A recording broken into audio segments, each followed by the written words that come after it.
Smartphone আছে কিন্তু imo ব্যবহার করে না এমন মানুষ ভাই খুঁজেই পাবেন না। আর সোশ্যাল মিডিয়ার সবচেয়ে জনপ্রিয় একটি অ্যাপস হচ্ছে ইমো। আর আমাদের ইমোতে যদি কোনো রকম ভাবে হ্যাক হয়ে যায় তাহলে আমরা কিন্তু অনেক বিপদের সম্মুখীন হতে হয়। এখনই চেক করবেন আপনার অজান্তে আপনার ইমোটি অন্য কোনো ডিভাইসে চলতেছে কিনা। কিভাবে চেক করবেন চলুন দেখাচ্ছি।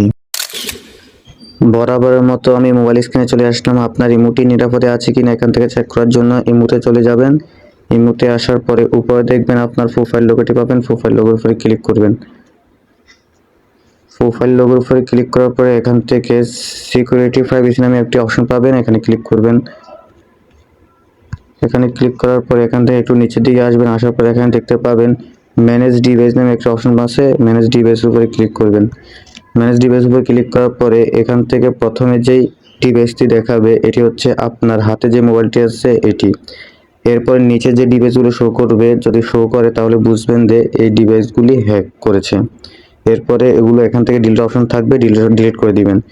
এরপরে এখান থেকে যে অপশনটি দেখতে পাচ্ছেন এই অপশনটি আপনার এখানে চালু না থাকলে চালু করে দিবেন, তাহলে আর কেউ আপনার ইমোটি হ্যাক করতে পারবে না। আশা করি খুব সহজে বুঝতে পেরেছেন কিভাবে ইমো হ্যাক হয়েছে কিনা চেক করতে হয়।